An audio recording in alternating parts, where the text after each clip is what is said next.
Some combinations just make sense. Peanut butter and jelly, cereal and milk, popcorn and a movie. One partnership you might not have considered, though, is one that connects two of the most innovative organizations on Delmarva. You've got Salisbury University on one hand, you've got NASA's Goddard Space Flight Center on the other, and because of that combination, students are going to have new opportunities to reach for the stars. Here to tell us more is Mr. Michael Scott. He's the Dean of the Richard A. Henson School of Science and Technology at Salisbury University. Thank you so much for talking to us this afternoon. You bet. Now, before we really dive headfirst into this is a relationship that's been going on for a while, right? Yeah, we've been sending students and our faculty to NASA for ages. Yeah. Usually one or two at a time. Individual partnerships will often develop, and it's been tremendous. And the students have been getting a tremendous amount out of it. The folks at NASA have been getting a tremendous amount out of it. So we wanted to take that and sort of move that to the next level by formalizing that relationship between our two organizations. Yeah. Tell us how this partnership is going to benefit the students. Right, well, several different ways. So the number one way, and the way we're most excited about it, is that this is essentially a workforce development initiative for NASA.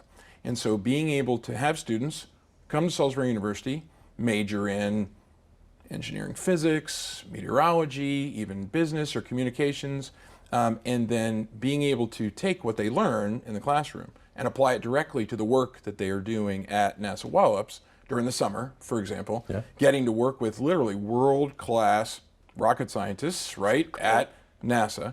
And then once they're done, of course, both NASA and the contractors, there's many contractors who work at NASA, they will know those students, they will know what they can accomplish, they know what they're good at, and so almost assuredly, those students are going to be offered jobs once those internships are done. They got a foot in the door. Absolutely. Okay, so obviously there's a big STEM relationship here. Correct. But there's more than just that. That's right, exactly. Yeah, because Wallops is a massive operation, right?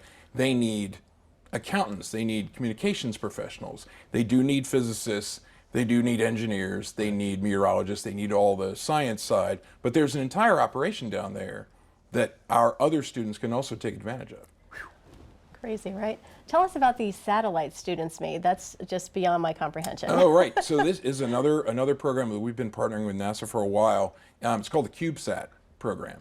And it's something that NASA runs in partnership with universities around the country, where groups of students, often combinations of both college but sometimes also high school students, come together, will actually design basically a little tiny satellite. It'll be about the size of a piece of bread, if you will, right? About that thick, about this big. They'll actually design that at SU. They'll work out all how it's going to work. They'll actually put it together in the lab. They'll take it down to Wallops. They actually put a whole bunch of them from different schools, right, all together, put it onto a rocket in sort of a frame like this, goes into the rocket core, and then when they send it off into space, all of the satellites basically eject and kind of spread out and then give information, whatever they're designed to sense, right, and whatever they're designed to do. That information goes back and forth between NASA. The information lands at Wallops and then gets transmitted to Salisbury University. That's amazing. I don't care what you say. That's just cool right there. It's That really is cool. simply cool. Absolutely. So then here's your softball question. Why is it so important for students to study science? Right. Well, I mean, the fact remains that most of the challenges that we are seeing in the world today, right, in the 21st century, take a science perspective in order to solve, right?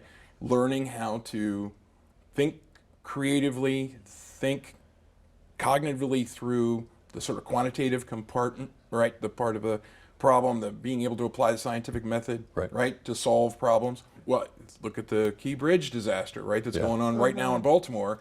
Engineers are all over that thing, not only now trying to figure out how to arrange it to get the bridge pieces out, but then how to, of course, to put the bridge back and make it safer so it doesn't happen again. So, Wow. How can people learn more about the program? well, they can certainly contact us at Salisbury, particularly if you go to our STEM pages. If you go to salisbury.edu and type in STEM, up will pop all the different programs we have in science, technology, engineering, math, and those are definitely going to be a pathway into these internships. And you can get right in. Mr. Michael Scott, who is the Dean of the Richard A. Henson School of Science and Technology at Salisbury University. Thank you for talking to us this afternoon. Absolutely. Good Thanks for to see having me. Absolutely.